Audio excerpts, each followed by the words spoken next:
The program begins. Hi, everyone. Thanks for being here. I'm Cynthia McFadden, a recovering journalist who cares passionately about rural America. I grew up in Maine, and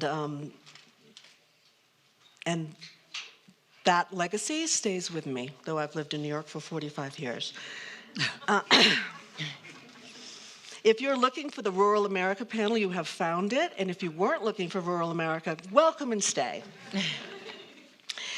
Before I introduce our panelists, who are fascinating in their own right, I want to just lay the table a little bit with some of the statistics that some of you may know and some of you may not. 97% of this beautiful country of ours is considered rural, and yet 20% of the population lives there. It may come as a surprise to you, as it did to me, that the U.S. has not had a comprehensive program for rural America for 50 years.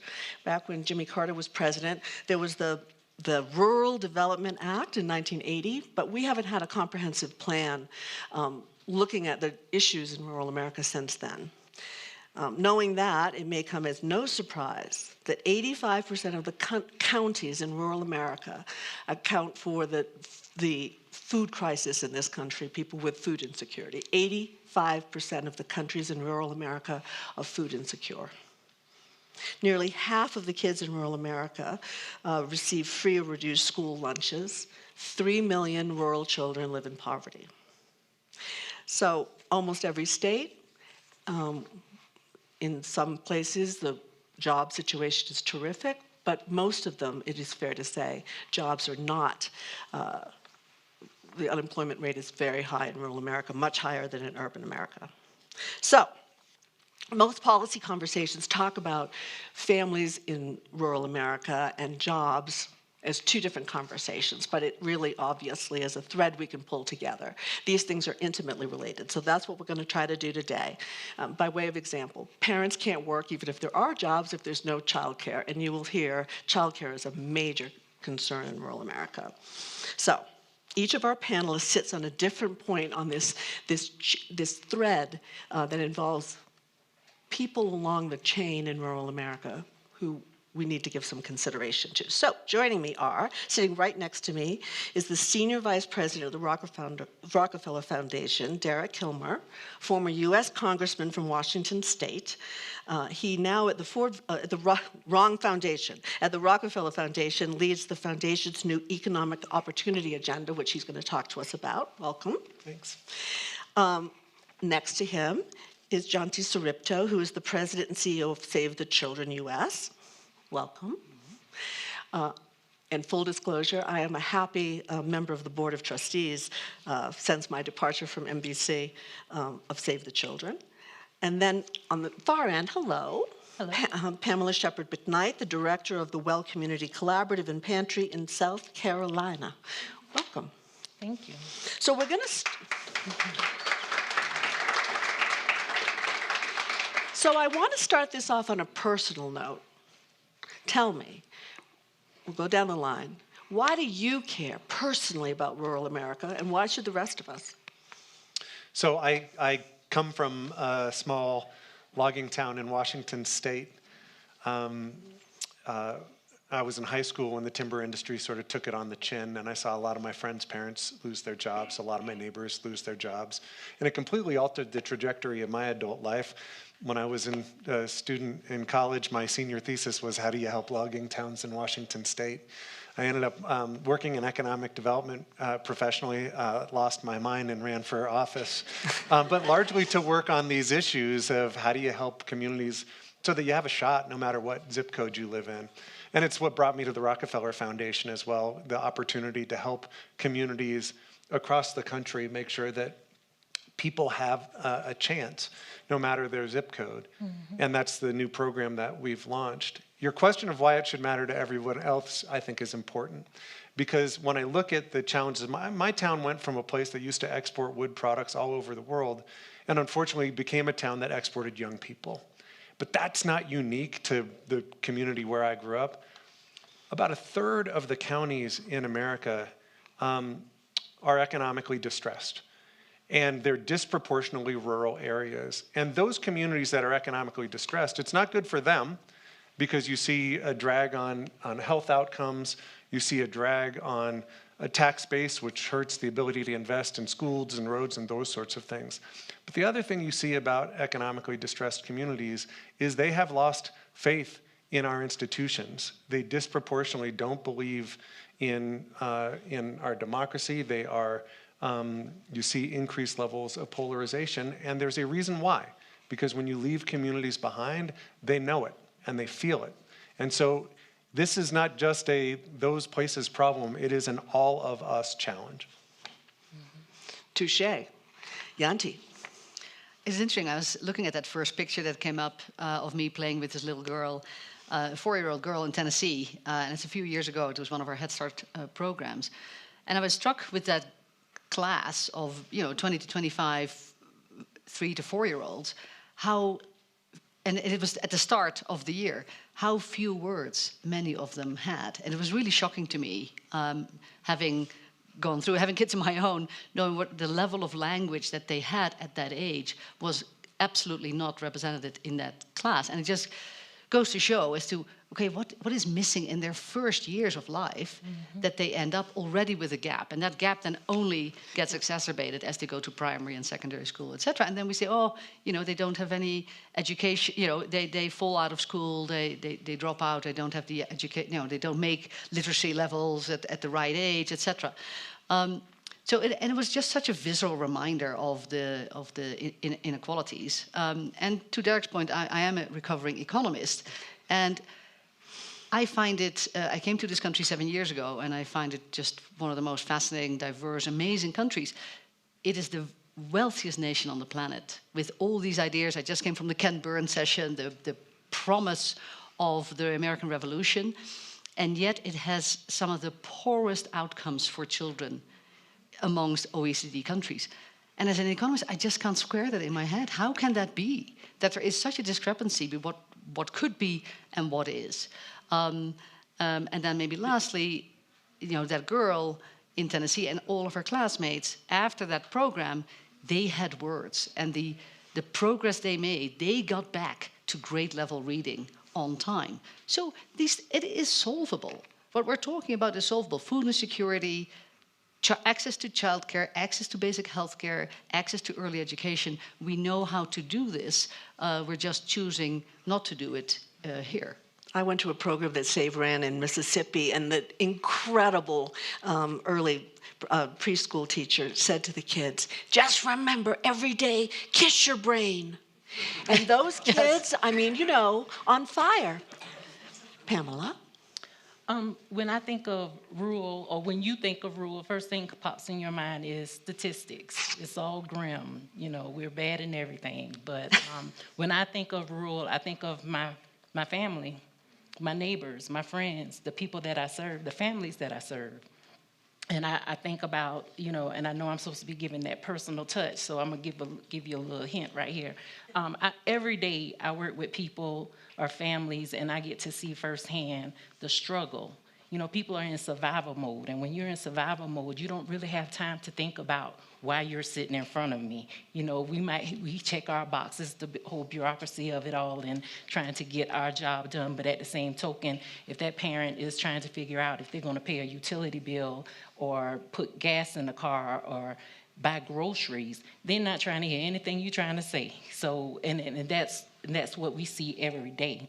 And so that's why, and to ask, why is it important for everyone else to care? Because when we think about rural, we think of all these other parts that interconnect with what comes with rural America.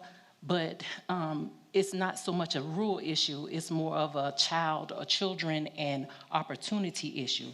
And if we all believe that opportunity matters, then we should pay attention or care about those areas that opportunity is hardest to assess. No question. So, Yanti, I love something you say when people ask you, so what can you tell us for sure about rural America? Yeah, I've learned this, and I'm looking there because he will recognize this as well. When you see one rural community, you have seen one rural community. Amen. Right? It is not a monolith. Every place, every county in every state is very, very different. And you start with what's there. what they have already solved for themselves, innovated for themselves. There is such innovation happening in rural America that we often don't see, never makes it to the news.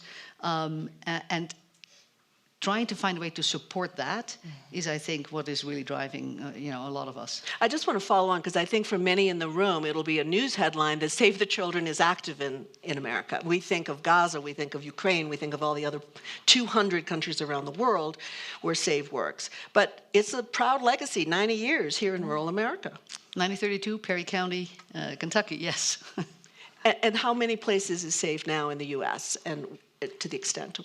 So we work in over 250 rural communities with thousands and thousands of children in schools. We work with amazing teachers and superintendents and community leaders like Pamela to figure out how can we achieve what's best for their kids in their place. So, I've been to a lot of panels over the last couple of days, and the resounding word is, we have a great job situation in this country. The jobs numbers are terrific.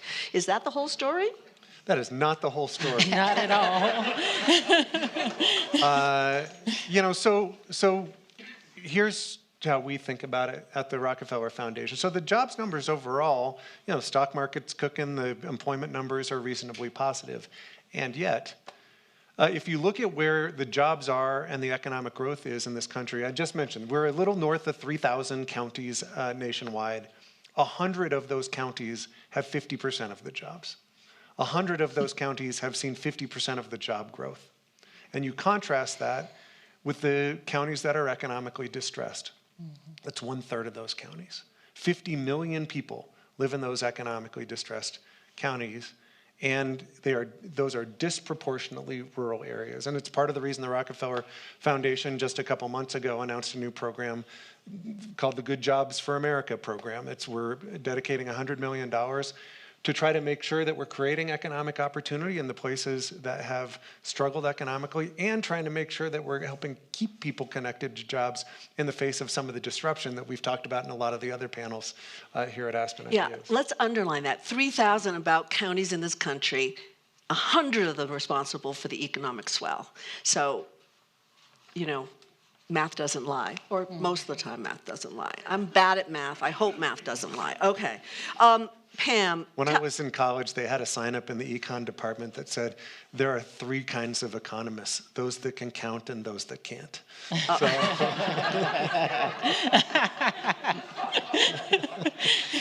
Very good. Pam, tell us a little bit about your work as the director of a program in rural South Carolina. What do you see on a day-to-day basis? What works, and frankly, what doesn't work? Okay, to answer that, I have to give you a little backdrop of my setup. I'm employed by a local Drug and Alcohol Commission who serves as the fiscal agent for our health coalition, which is Baltimore County Healing Partners, that I so proudly lead. And so part of our sustainability under the Duke Endowments Healthy People, Healthy Carolinas projects was to make sure that we have a sustainability plan. And so part of our sustainability plan was to have a wraparound community hub, and the forefront of that is a pantry. We have a client choice pantry. They're treated with respect. They come in, and even with all the measures that we take to make people feel comfortable, some people still feel some type of way to even have to come through those doors. So you have to think about it. So we're healing partners with the emphasis on HEAL, which is healthy eating, active living. And it was the work that we did collectively that got the attention of SAVE. And so they undergird the work that we do. And we partner now to include early learning in our work. So in any given day, you can catch me at the farmer's market purchasing produce. So we have fresh produce for our customers that don't pay. But you don't want to say clients, all that stuff, but our shoppers, let's say that. Or I'm actually having a distribution, and we're actually unloading and loading boxes off of trailers and actually having to put the stuff up, or meeting with our action team for a resilient child, which encompasses early learning and infant and maternal health, or talking about gaps in early learning, or talking to the local politicians to get their ear and to make sure they understand the changes that are occurring, or having a meeting with all of our network, because we have a network now. We partner with our local other neighboring counties. So we have a network of healing partners, and it's so exciting. And what works is just that. Everyone who works in their respective areas, we get to the table and we talk about, we use what we called turn the curve thinking. So when because now when we were busting at the seams when it comes to funds, and we could do everything. We were funding partners, but now since that money has gone and we're still in it trying to do the work, we ask those questions: what can we do with little or no funds, little or no cost right now at this table? And we pull together and we do just that. I just want to give you an example of collective impact. And I'm an advocate for collective impact because I see how it works and how beautiful it brings people together. We, early on, we're new babies to this with early learning, but we hit the ground running in everything we do. And we quickly realized that there was a massive shortage for Head Start slots, because how everything is shaped out, we share 240 slots with a larger neighboring county, and naturally, most of those slots are going to go to them. And so along from that, our local First Steps are no longer, was basically one of the programs that had the 3rd and 4th grade classes, and now they're no longer in operation. So Healing Partners stepped right in, and we quickly figured out that we needed to unify our voices and make sure that we elevated the issue that we need more slots. And so we got the ear of the funder, and then they contracted with our local district to ensure that we had 98 new slots. And with our intervention, every seat was filled. And those are 98 kids 98. who are not going to start out behind. That's right. Yanti, bravo, Pam. Yanti, we've been talking, even when help is available, it's not always easy to access in rural America, yes, right? Yes. I mean, transportation is a serious problem. Right. Bad internet is broadband is a serious problem. Talk about the WIC sign-up, which I just think is unbelievable, how people drive. Yeah, people have to drive. You have to sign up for WIC, Women and Infants Healthy Food. You have to sign up in person. So if you live in a remote area and you have to drive 2 hours to somewhere with your infant, and you don't have a car, and there's usually not public transport available, how is that going to work, right? So you see, the sign up for WIC is what, 60%, I think, of what it ought to be. Mm-hmm. So the resources are there, but it's just incredibly, we make it very hard for people to actually get access to it, right? So, and then, to Pam's point, people are also sometimes in survival mode. They don't have the bandwidth to fix all that stuff in order to get what they actually have a right to. Yeah, so there are serious economists, Eric, who say, look, let's not spend so many resources propping up places where the economy has left, and instead help the people get to where the jobs are. You sort of bet your career on the opposite. Yeah, those are the economists that can't count. And I say that because we've sort of tried that experiment for the last 50 years unsuccessfully. Exactly. And there's a few things that go into this, right? One, if we look at where we are right now, mobility within the United States is at a 40-year low. People are staying where they are. Mm-hmm. Two, people sometimes are staying where they are because they like where they are. Right? There's a sense of community. There's a sense of attachment to the people, to the land, to the culture of where they come from.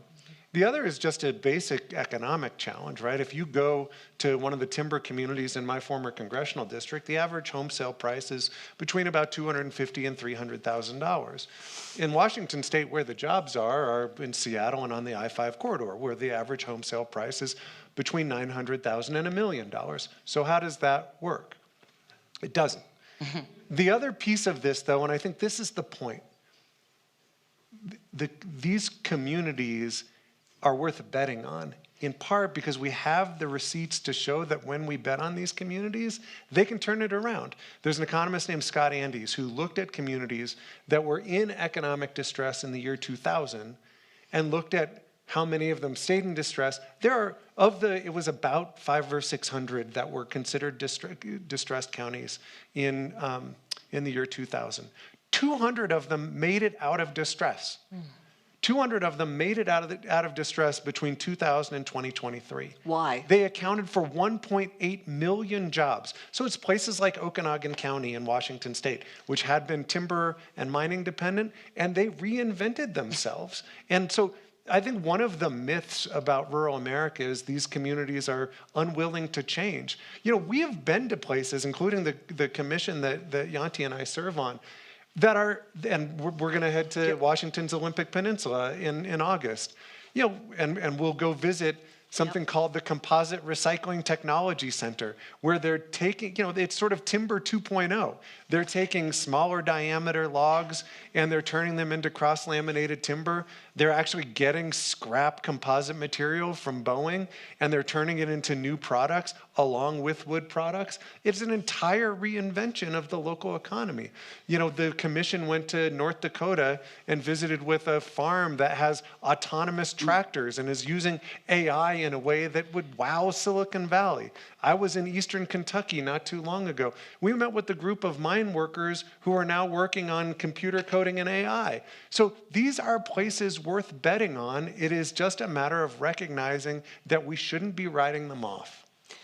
And we should be getting the resources there so that Amen. the innovation can happen. The commission that Derek is referring to is a bipartisan commission that some of you may have heard about, sponsored by Brookings and the American Enterprise Institute. It's called the Commission on U.S. Rural Prosperity. We're going to talk about it at the end. They'll be giving recommendations in 2027, and both Yanti and Derek serve on that commission. Okay, so great idea. We're going to pivot. There are going to be job opportunities, but there is no childcare. Yanti, what about that? What are the stats on childcare in rural America? Yeah, the childcare stats are pretty horrific. I think 70% of rural kids live in what they call a childcare desert. So there is not available childcare spaces within 10 miles of where people live. And that severely holds back parents, right? Where do you go and get jobs if you can't put your children in quality childcare, where it's not just about taking care of them, but it's also about emotional and social emotional learning. And what is so fascinating to me is same as for early education. I think in most wealthy nations, OECD countries, 90% of the population has access to pre-K, early education. In the US, that number is 60%. Massive difference. In most rural counties, it's actually much, much lower than that. It's 40 to 50%, right? So half of the kids can't get into pre-K. We're seeing the same stats on childcare. In a lot of countries, even though the problems existed, those problems have been solved. Yeah, this is not rocket science. This is a problem we know how to fix. It is. Right? I mean, there are so many problems. I mean, I went to the nuclear war panel yesterday. Yikes. Exactly. But, like, this isn't so hard. This is not right? I did love Jane Harmon's solution. For those of you who were not there, the solution, in a word, was tequila. Okay. Yeah, we don't need tequila for this one. All right. Well, really only to celebrate once it's fixed. Yeah. There we go. Yeah, but it is really helping. So we're helping young people, actually, young adolescents, get in to see that they have a potential career in early education or in childcare. We help them make sure that tuition fees are not the barrier, so that they actually go back to school, get the degree, and then see that there is a job for them. Because sometimes we're competing for amazing teachers and childcare leaders because they say, well, it is better to work for McDonald's, or it is easier for me to get a job somewhere else. And that is a huge shame of potential opportunity. Those early teachers for kids are it's the parents and it's those early teachers and everybody who's seen great teachers here know what an amazing impact that makes on children for the rest of their life. Kiss your brain. Pam, how hard is it to find childcare where you live? Oh, it's very hard. like I said, we didn't even have enough slots for the children. And then you have, in childcare, you have a lot of providers teachers, if you will, that are not even, up to par with their skill building, knowing what's of the curve and not having the finances to support the technology needed to help with early learning today. And then along from that, you have classes that are closing because they can't fill the slots. Yeah. For not just with the children, but with the teachers. So it's just it's a perpetual issue. And so, it is that terrible chicken and egg, right? You can't take a job if you don't have to care for your kids. And if you don't have kids, the economic situation of the family is not good. So, Derek, I was stunned to learn that only 5% of jobs in rural America right now are agricultural. The bulk are service jobs and manufacturing. So how do you get, the examples you gave are so compelling, but how does that start to happen? How are you at Rockefeller and others trying to create that special sauce, that situation where creative solutions to new jobs in rural America can take place? Some of it is trying to identify what's working in places where it's working and then trying to make those ideas travel. And those are the bets we're making. We're identifying, for lack of a better phrase, innovative, replicable, and scalable hacks, right? The communities that are doing things that are solving a problem, whether it be childcare, and in a lot of places it's childcare, right? And the cool thing, and my fellow panelists are doing such important work because it's one of those rare threefers, right? Because when you solve for childcare, you're providing more opportunity for young people. You're creating jobs in childcare, and you're unlocking jobs for folks who are stuck on the sidelines where they're just simply not able to find childcare and therefore not able to get back into the workforce. That is a story told all over this country, and where we're able to find innovative solutions. Our goal is to try to help those ideas travel. So I think you would say that it isn't a question of childcare coming first and then jobs, or jobs coming first, and that this has to happen together. It has to happen together. Who's going to pay for this? Well, so my take is this. We have got to have a cross-sectoral movement around attachment to jobs. That is more important now. If you've sat in any of the AI panels, we are where we are as a country because we've not done an awesome job of managing economic change. And we're about to have a whole bunch of it. And so my take is that we have to have the public sector play an important role on childcare and on other components of this. And I know we'll talk a little bit more about what government has and hasn't done. The private sector has to step up more, and philanthropy has to step up more too. It's shocking. 3% of philanthropic dollars, that's right, 3% go to rural America. That's it. And 20% of the people live there, by the way. So, it's just, we have ignored rural America in ways both large and small. And it's coming back to all of us, right? So, Yanti, it isn't just childcare that people in rural America need. And as you well know, transportation is a problem. Broadband is a problem still. There are so many issues. You would forgive people for saying, I don't even know where to start with this. Where do you start? How do you set priorities for SAVE? You start with communities, right? And I think, and we're also a huge fan of collective impact, where you essentially bring together all the stakeholders in a community to say, okay, so what are the big opportunities we want to step into, and how we're going to do that together? Whether it's the local banks and the community center, clearly the school system, but also law enforcement. And anybody who has something to give and to do in that community, you bring them together and you agree joint key performance indicators, and you get the data. The data are key here, and then you start working on them. And I think, and I'm looking at Tom Halverson in the room, who is also with us on the commission. We were in Mississippi not that long ago, where the housing was a huge issue. People cannot get on the housing ladder, also can't then create wealth for themselves, and they live in suboptimal housing situations. But they were renters for decades.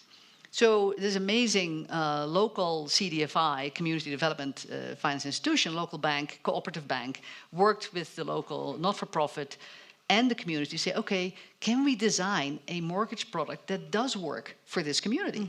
It isn't always about more money, right? It's also about something being creative about what kind of products actually work. And then we're like, well, if these people have paid their rents 4 years, why doesn't that count as a sign of their ability to actually also pay for the mortgage? And now 5,000 communities, families, will actually own their home for the first time. Fantastic. And the bank is still, making it is a sustainable commercial product that works for the audience that were completely left out. So it is sometimes also about, bringing the right people together to be creative and to think about how can we make this more sustainable and how can we fill this gap. Not to go to USAID, but it's kind of irresistible at this moment. You wrote, I mean, in the rest of the world's work, when that all came down, Yanti wrote an incredible, first of all, she pivoted Save the Children, but wrote an incredible article in the Harvard Business Review about how to react in these crisis situations, to be able to take what you have and figure out how to expand it. And that's really kind of the situation we are now in rural America too. Yeah, exactly. You have to, but you start with the assets that you have. And I think what we see is that rural America in general is a really underinvested asset. There is energy there, there's talent, there's the will to reinvigorate those communities that were left behind. So is it all your fault? You were in Congress. What happened? Yes, I agree. We have to have someone to blame, yes. No, I mean, but seriously, did the federal government let rural America down? If you look at the data, it is undeniable that that rural America has been underinvested in. There are lower health outcomes, there are lower outcomes in food security, lower outcomes in employment, and that is not to, and really difficult stories around some of the things you just asked about. I represented 12 Native American tribes. I still remember going and visiting with the Makah tribe, meeting with the tribal chairman. He goes, I said, how's it going? He goes, you want the good news or the bad news? I said, tell me the good news. He said, every one of our high school seniors is graduating this year. I said, that's awesome. I said, what's the bad news? He said, well, for the first time, the state of Washington's requiring our students take the state-mandated exam on the internet. He said, we don't have high-speed internet. He said, we went through, he said, we did a sample test, and it's one of those where you answer 10 questions and then click next page. He said, we timed it. It took 1 minute and 34 seconds to get to the next page. He said, so that's not going to work. So we're going to bus our kids 90 minutes away to a school they've never been to, for some of them to a town they've never been to. So, that's the reality that we're dealing with. And so, if you look at what Congress has done over the years, I don't want to understate, the effort around broadband investment, the effort around infrastructure investment, some good bipartisan work around combating the opioid epidemic. There has been some positive steps taken, not enough. The other reality of it, so I represented a lot of rural communities. I still remember going and visiting with one of the mayors in my community, and when I showed up at the city hall, she was mowing the lawn outside the city hall.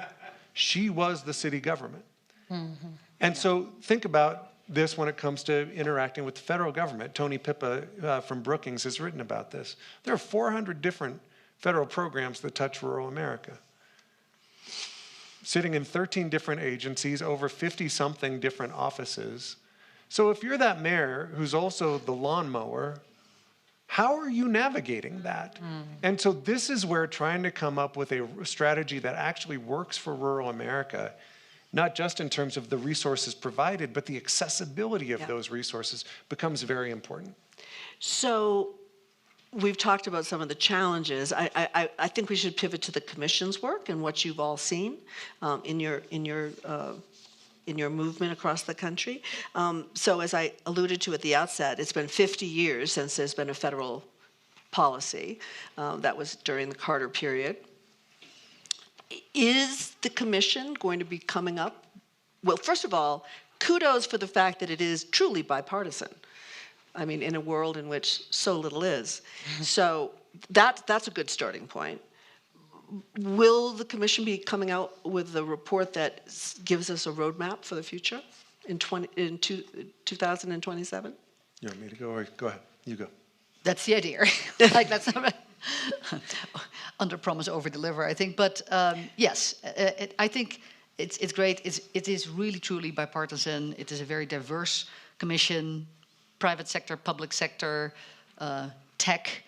people, people from incredibly rural towns, even much more rural than where Derek came from. If we're thinking rural Alaska, there is literally no road to some of these places.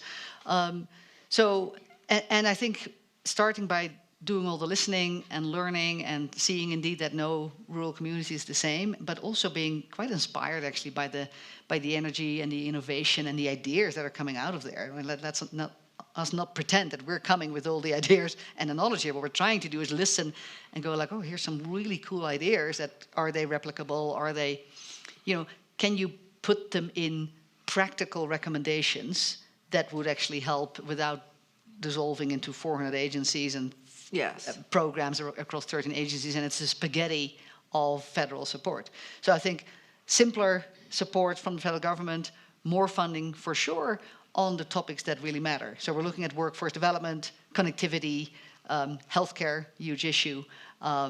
Food? Is food on the list? And food is indeed on the list. Food insecurity, again, huge issue. Why in the wealthiest nation on the planet are there so many kids that are food insecure? Yeah. When I see them on Monday morning come back to school, they run to the cafeteria. Why? Because they're hungry. They haven't had a decent meal during the weekend. Yeah, it's shocking. I did a story years ago in Iowa where the food bank was just running out. I mean, Iowa? I mean, where we get our food? Yeah, well, that's the irony, you right? just say, yeah. Derek, what do you think? What are you hopeful about the commission? Yeah, I mean, and just as background, this is actually truly bipartisan, as you said. It's led by Heidi Heitkamp, a former Democratic senator, and Chris Sununu, a former Republican governor, and all sorts of folks of diverse backgrounds. And so, part of the first step of the commission is going and listening and understanding the assets that rural communities bring to the table, understanding some of the challenges that rural communities have, and working to sort of pull some of the learnings out and ideally create a playbook for whether it's the next administration or for a Congress to actually make good on the promise that ought to be made to these communities. We're going to have questions in about 2 minutes, so be thinking if you have some questions, and we have someone who's going to bring a mic around. So, Pam, I'm curious about your reaction. Are you optimistic? Can the problems that you... Go, girl. Even more so now. I mean, I just want to make sure that I lift up the importance of investment. And what I've learned from working with SAVE, they have that forward thinking enough to know that what we were doing traditionally, it's not working. We're spinning our wheels. So we need to think outside the box and do something different. So they're linking arms with the community leaders who are actually doing the work. And I think that it's important that we emphasize that policies and investment is going to be the driving force for success. And making sure that you're entrusting it with those leaders, who can respond to those local realities. So one size does not fit all. As Yanti said at the beginning, you've seen one rural community, you've seen one rural community. Yeah, most definitely. So part of 8 miles down the road is different. Yeah. I'm sure that's true. And I'm also curious, Derek was saying that people are not moving as much. Do you find young people are staying in your county, or are they... No. If they stay, it's because they have no other choice. Wow. Yeah. And I mean, the list goes on and on. I mean... All right, they leave because, just put words to what I think we know. Because there's more opportunity elsewhere. So that's why I come back to opportunity does matter. So what are we going to do to ensure that opportunity is available for all of our children? You said something while we were having coffee this morning that I want to give you a chance to emphasize. We were talking about how lucky somebody was to be able to find childcare. Yeah. Oh, yeah. Because, the thing is, when you're living in rural America, you hear that a lot. Oh, I was lucky. I was the first one to graduate from college. Or had it not been for the fact that I was able to do this, it's like a stream of luck. It's not because something that was predictable or expected. It's more exceptional. Like, oh, this is a special case. Thank you, girl. This is a special case because...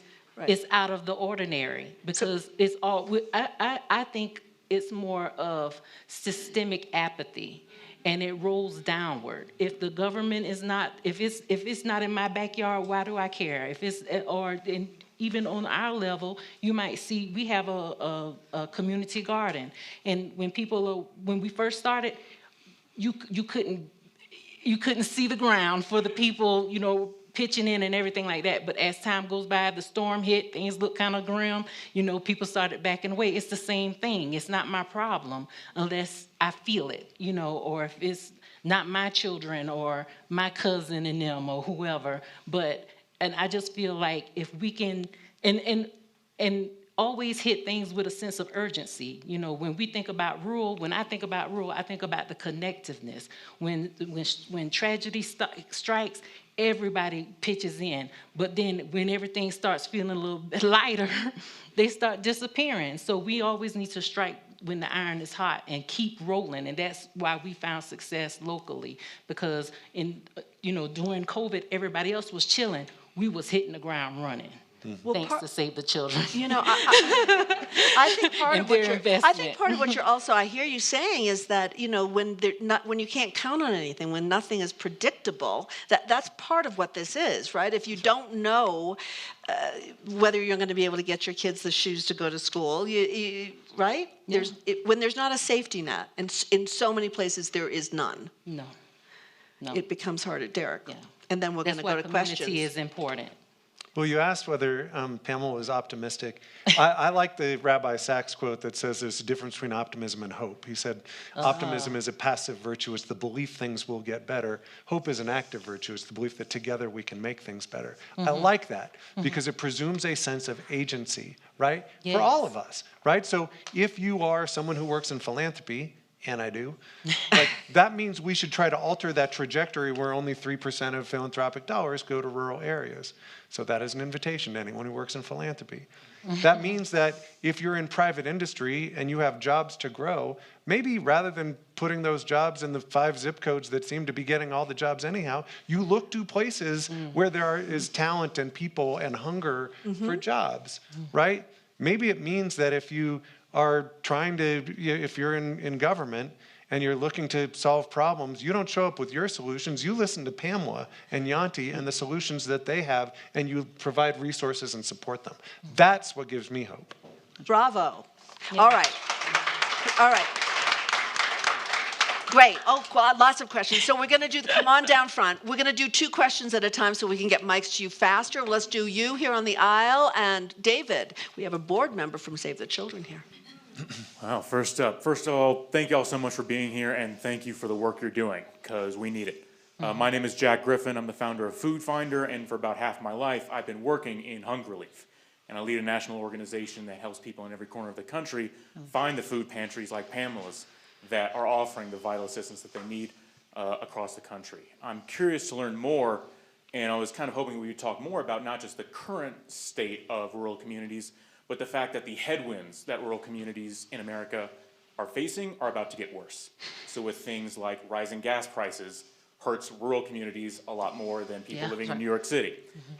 We are seeing that the current administration is looking to get out of the business of providing services like SNAP and the benefits that are not still sufficient but help a lot for families in need. So in the face of all that, and this is especially for the national organizations, because I lead a national hunger charity, how do we work together, because we will never know or be able to serve the communities like Pam. If it's not obvious, y'all, Pam's a hero. She is, It's hard. It's a lot. Yeah. Client choice, holistic food pantries are the absolute gold standard for giving people hunger is good quality food is a prerequisite to be able to learn, to study, to have That's a job. a whole nother topic. Yeah. USDA food. My question Did you is, say how do national organizations, be it in philanthropy or practitioners, how do we support local organizations like Pamela to ensure that rural communities have all of the prerequisites to live a happy and healthy life? Okay, Derek, you want to start? Yeah, the approach that we're using, and Rockefeller actually has a food program that's focused primarily on food as a driver of better health outcomes. And our work is working with innovative community organizations all over over the country. Same thing with our jobs work, right? It's largely trying to find the solutions that exist in local communities, which is hard, right? Like you have to, that means you have to show up and you have to listen and you have to understand what's working in these places and lend support to And that. do you accept the premise that things are about to get even worse? I think there are a lot of challenging dynamics that, with regard to the federal budget, with regard to some of the decisions that have been made that will the number of rural healthcare providers alone that are living on the razor's edge right now, Yes. and just a stiff wind will push them over the wrong direction, is really concerning. Yeah, we didn't even talk about healthcare, which is another whole, we could spend another day on that. Yeah. Yanti, how do you see this? Yeah, I think you're right. We're super concerned about particularly SNAP, WIC, healthcare. It will push more people into lack of access. States are going to struggle, and if they have to support more, if they have to find more money to fund SNAP or WIC in their own state, they're going to take it from other areas, right? So it's a bit of a robbing Peter to pay Paul. So yes. So David, here's the mic. David Jones, Save the Children. Hey, thank you. I am David Jones. I'm on the Save the Children board. I'm also from Kentucky, and in the one city in the state that might be in that list of 100, but I'm not sure. But I'm also, like probably many of us in the room, just came from Ken Burns, and I'm puzzled by our storytelling nationally, and maybe you guys can help me with this, because I've always thought that some of our great stories were things like the post office, rural electrification. I don't know how to tell it, but I think our land-grant colleges and universities are among our greatest institutions still, but they started to spread best practices in agriculture, if I understand it right. But we have this ignoring and this, vituperation, urban-rural conflict everywhere, but I never hear talking about these incredible stories. And I mean, I think if we'd let Ken talk long enough, he probably would have eventually gotten to them. So that's my comment. But if you went to the journalism, well, if you'd gone to the journalism panel, you would know journalism is just a big fat mess right now. Yes. Anyone care to respond? Yanti, Derek, Pam? Pam, you want to go? Why don't we see the stories, Pam? Because we're not made visible. No, like I said, it goes back to it's easier to ignore the problem. And I just feel like, and when we do cry out, who's there to hear us? There you go. Yes, question right here. These two women on the aisles. We'll start with the one in front. Yep. Hi, I'm Kaki. I'm blessed to be with the Bezos Scholars Program. I am from rural Arkansas, and actually one of the cities close to my hometown, Bald Knob, was up on the screen. How good is that? My grandmother was a social worker. My mother was a public school teacher. My question is simple. I live in Miami. How can we help? Everyone in this room, I think, they're here for a reason. So you have an incredible organization. I have a full-time job. So how could we help? Yanti, you want to start? Yes. Yes. Okay. Yeah. Heard you in the back row. Thank you very much. Yanti, how do you like that? 100% on that one, unrestricted Yes. grants, so that organizations like PAMS can do what they need to do, and it's different in every place. So that's one. Reach out to your legislators. Make these voices heard, right? Systematic changes. Ask for systematic Yeah. changes. Ask them to support these programs that disproportionately support rural Americas. It is hard for people in very disparate communities to find one common voice, right? And that is why sometimes they're being ignored. It is also hard to create that platform. That's why we were happy with that Rural Commission. We were like, for the first time in 50 years, there is now some collectivity, about raising these ideas and recommendations. So use the political process that is so unbelievable in this country, I think. So local democracy, raise it, write letters call them, make your voice heard, unrestricted grants for those who are in a position to do that, and seek out those those collective impact organizations that do a lot of this amazing work. Can I say one other thing on this? It is also up to each of us to say, I'm not okay with my neighbors being left behind. Yes. Right? That's right. And I shouldn't say this in public, but I will. Oh, go ahead. Say it. I still remember that when I got elected to Congress, I had someone say to me, you know what, if you just focus on Tacoma, you can hold this job as long as you want. And I was like, you do know I'm from like the rural part of the district, right? And like, we have to get to the point where it is not okay to say, we'll just leave some communities behind and we'll focus on the top line jobs numbers, which look pretty good, And it's but not- don't tell the story. And it's not just bad for them, it's bad for us. I mean, that's the message too, I think. Amen. Look, we have 7 seconds, but I'm just going to ignore that and let you answer your question. Hi, thank you all for being here. My name's Katie Colton. I work with the Colorado Housing Consortium here in Colorado. My question is around how do we change the story of ROI for funders like philanthropy and public sector? Because what we run into a lot of times is, well, if I invest $5 million, that builds a lot more units in Denver than it does in rural Colorado. And I think trying to tell the story of what that investment does for economic development of these areas is really important, but it's like an uphill battle getting the investments that we need. Derek? Yeah. Just like if you've been to one rural area, you've been to one rural area. If you've been involved with one philanthropic foundation, you've been in with one philanthropic foundation. So I can only speak to how the Rockefeller Foundation looks at it. So we're being intentional about saying that we want to focus in communities that have faced economic distress, but across the swath, urban, rural, tribal, and really try to understand what works in communities and what can travel. And so part of our intent is both to look at in rural communities, what our goal is to find things that work in that rural community, but that also might work in other rural communities that might be replicable and that might be able to be scaled through policy, because none of these solutions can depend on permanent philanthropy. Under the theory of give a mouse a cookie, guess what? They gave me an extra 1 minute and 38 seconds. How about that? Whoa, let's come down to the front row. Here. But be brief, Go. I love that book. It was my favorite growing up. Hi, my name is Godfrey Riddle. I hail from Olathe, Kansas. I am one of those people that lives in an urban area, but I've actually built a business that intertwines the destinies of rural communities and urban communities. That's something that I don't see a lot in my business peers, so I think that's one easy solution, changing where you source.